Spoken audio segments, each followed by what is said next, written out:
Welcome to CBC Main News with me, Jacqueline Mankanda. The headlines. ERB greenlights 35 licenses, 15 projects worth 284 million United States dollars. Energy sector institutions unite against corruption.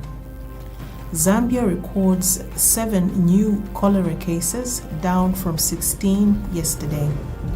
Education Ministry urges learners to embrace marketing and practical skills. Chainda youths urge peers to register and vote. And now the details. President Hakainde Hichilema joined mourners at Shamwete village in Shibuyunji district to pay his last respects to the late senior citizen, Mr. Philip Jameson Kabimba. The president led the funeral gathering in honoring Mr. Kabimba's life and contributions to his community. The ceremony drew family members, local leaders, and residents who gathered to celebrate his legacy and service. He expressed condolences to the bereaved family, urging unity and compassion during the period of mourning. The late Mr. Kabimba was remembered for his role in community development and his commitment to improving the welfare of people in Shibuyunji.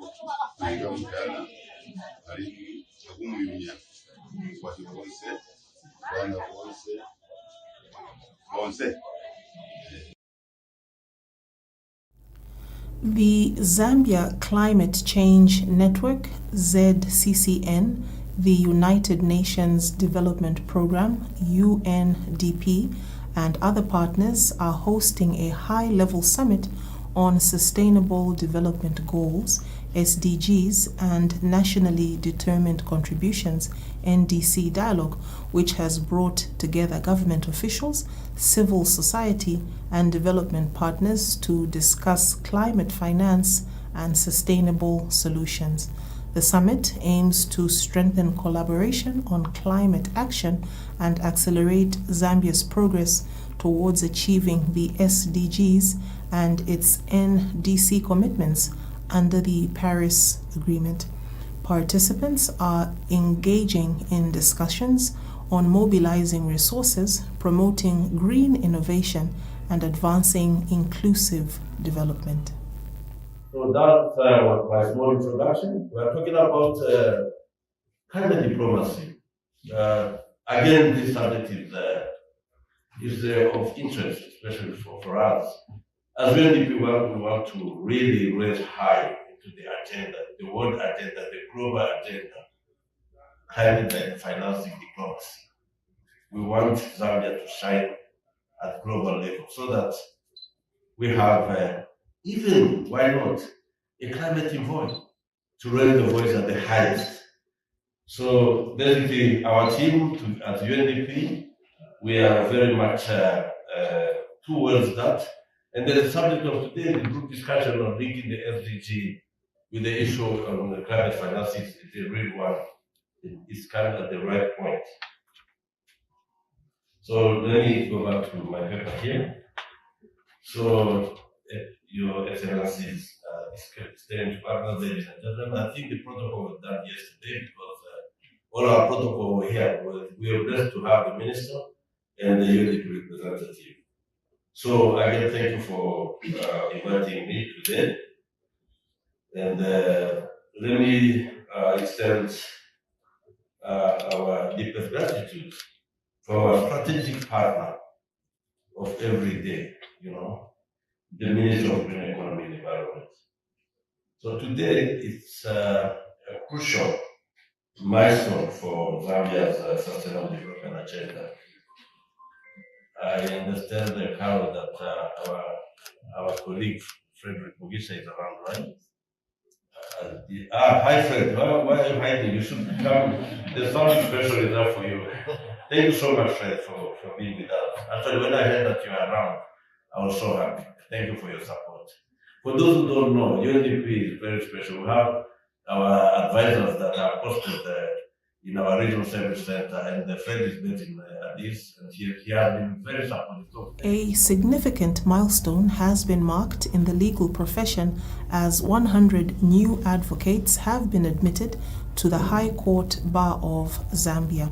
The ceremony, which began this year's Call Day celebrations, saw the newly admitted lawyers pledge to uphold the rule of law and conduct themselves with integrity and professionalism. Chief Justice Dr. Mumba Malila, State Counsel, congratulated the new advocates on their achievement, reminding them that joining the bar is not only an honor but also a solemn responsibility. He urged them to serve with humility and dedication, emphasizing that their integrity and ethical conduct are crucial to the credibility of the legal profession. The admissions will continue until Thursday, October 23rd, 2025, to include all candidates who have cleared the Zambia Institute of Advanced Legal Education ZIALI requirements. This development is expected to boost the country's legal fraternity, with the new advocates poised to make a positive impact in the administration of justice.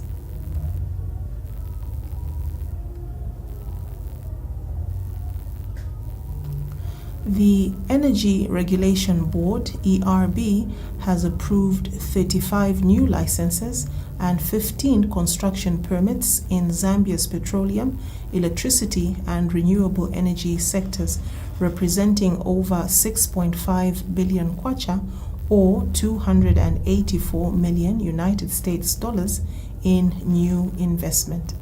The approvals were granted at the board's licensing committee meeting held on 15th October 2025, reflecting strong investor interest in the country's energy sector. The ERB says that steady growth underscores Zambia's favorable regulatory framework and its commitment to predictable and efficient approval processes. The licenses cover a wide range of activities, including renewable energy, equipment manufacturing and maintenance, road transport of petroleum products, petroleum distribution and retail, biofuel production, and electricity generation, supply, and distribution. Meanwhile, 2 major construction permits in the electricity and renewable energy subsectors have also been approved, aiming to improve infrastructure and improve access to modern energy services across the country.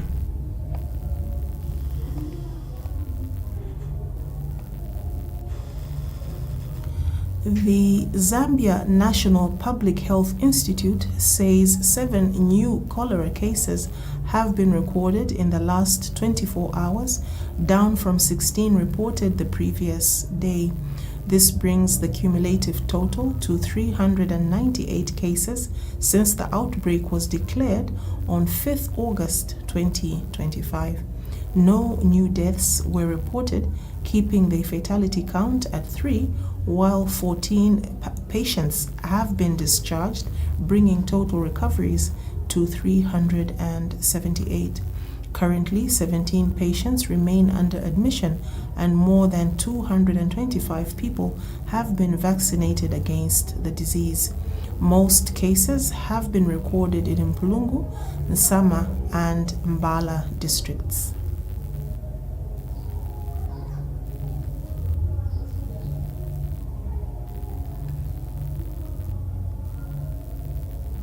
We now take our first commercial break. We will be back with more news.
Breaking free. I have to say, mental health was not my first choice. Okay. So this is my second career. I was very fortunate when I came out of school.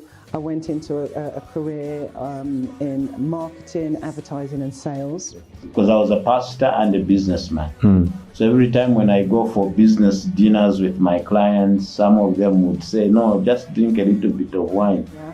So again, if we are focused on areas that are negative, we are focused on our anxieties, it's going to perpetuate negativity.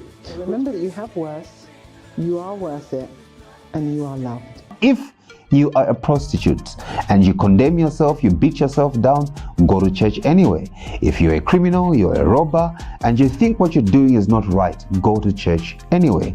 If at any time you drink, you smoke, and you condemn yourself for that, go to church anyway, because church was meant for you and I, because we are both sinners. On Breaking Free, we hope that one day Zambia shall be sober. So won't you break free?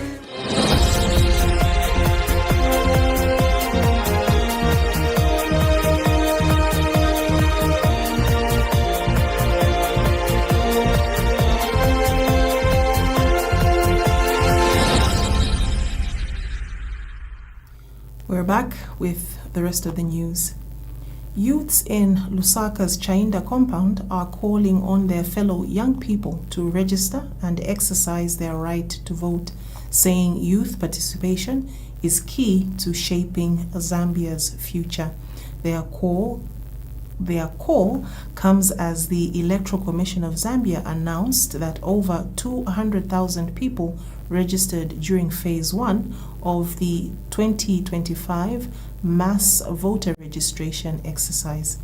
ECZ Chief Electoral Officer Brown Kasaro said the process is being conducted in 6 phases nationwide, with Phase 2 now underway. He added that more than 2,000 voter education facilitators have been deployed to raise awareness and encourage participation across the country.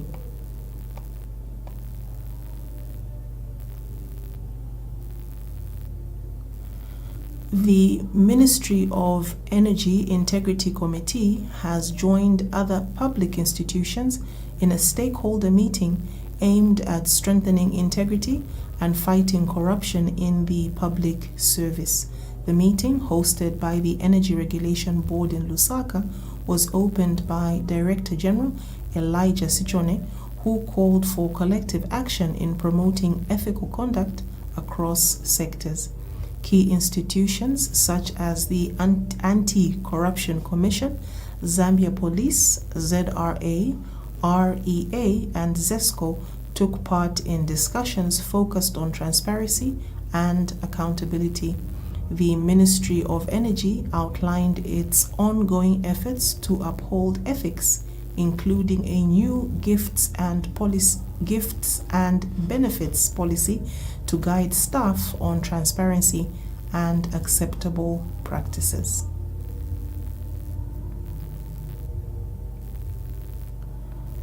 The Zambia Compulsory Standards Agency, ZCSA, has called on consumers to make a habit of reading product labels to ensure safety and quality. ZCSA Executive Director Gerald Chizinga made the appeal in Lusaka when pupils from Northmead, Olympia, and Roma Girls Secondary Schools toured the agency's head office to learn about consumer protection. Meanwhile, ZCSA has seized used undergarments worth over 20,000 kwacha from markets in Lusaka and Monze. Mr. Chizinga said the banned products were imported in violation of the Zambian standard ZS559, which prohibits the sale of used underwear to protect public health. He urged the public to report any suspicious or unsafe products to the nearest ZCSA office. There are standards on product labeling. Look at this product that is before you. That product is labeled in English. The idea is that you must be able to understand. This product is not just about compliance to compulsory standards. It is about securing your well-being as our children and ensuring that the products that you interact with are safe and meet regulatory standards. We recognize that education is a key pillar in achieving long-term change. That is why we have embarked on this journey to empower you with knowledge about safe consumer habits and product safety. We aim to cultivate a culture of awareness where you as pupils can identify products that are unsafe.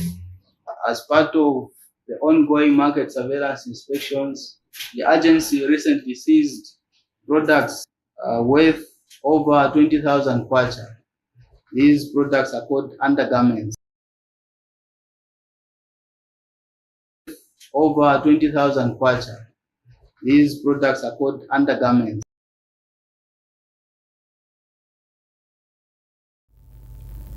The Ministry of Health has intensified targeted HIV prevention and treatment interventions among adolescents and women who remain the most affected groups in Zambia, working with partners such as the National HIV, AIDS, STI, TB Council, NAC, the Center for Infectious Disease Research in Zambia, CIDES, UNICEF, and others.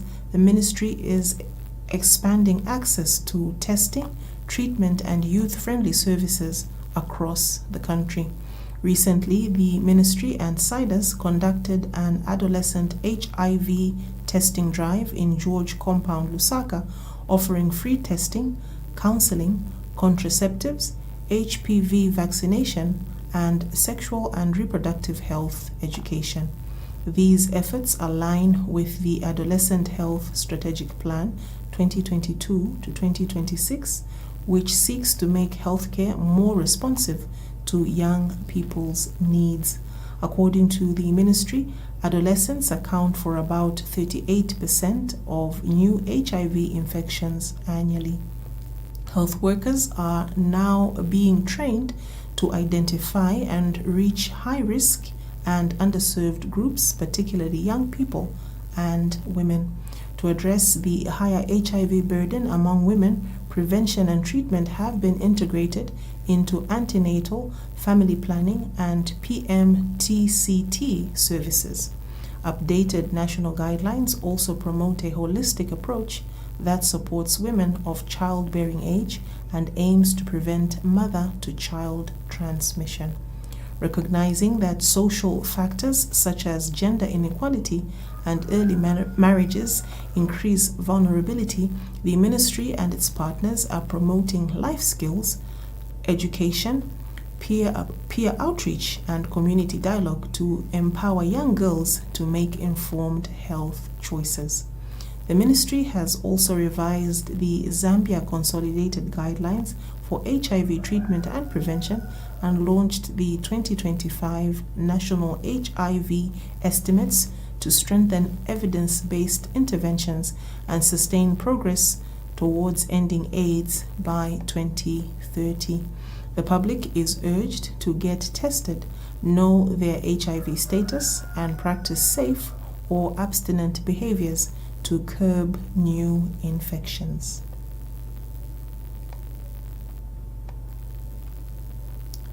The Ministry of Education in Eastern Province has urged learners to acquire practical skills and embrace marketing as a key path to future growth. Speaking on behalf of the Provincial Education Officer, Brainley Malambo, Senior Education Standards Officer, Evelyn Mwale, said nations that prioritize marketing often achieve greater economic success. She was speaking in Chipata during a careers fair organized by the Zambia Institute of Marketing under the theme, Launch Your Marketing Career. Meanwhile, Zambia Institute of Marketing Education Manager Inonge Chibale said learners choosing marketing are positioning themselves at the forefront of change, while Chipata Trades Principal Miriam Mwale highlighted the Institute's diploma-level training programs. We now take our second break, after which you can join me for sports and international news.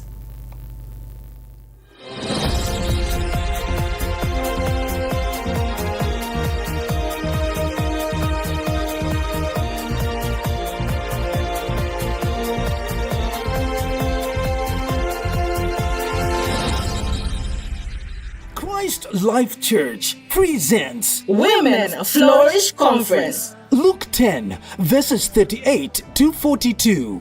Theme, At the Feet of the Master. The woman after God's heart. Dates, 31st October to the 2nd of November 2025. An amazing time to share the word from Friday 13 to 17 hours, Saturday 8 hours to 17 hours, Sunday 8 hours to 12 hours. Simply call the hotline on +260 9780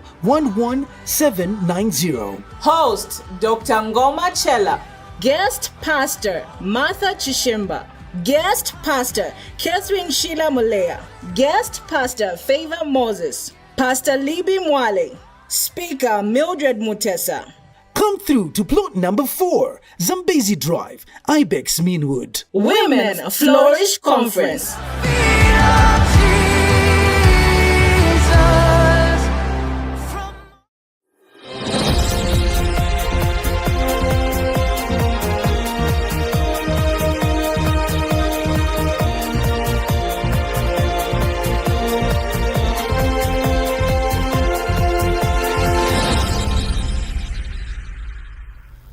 The Zambian Premier League has officially confirmed the conclusion of its sponsorship partnership with Betway Zambia.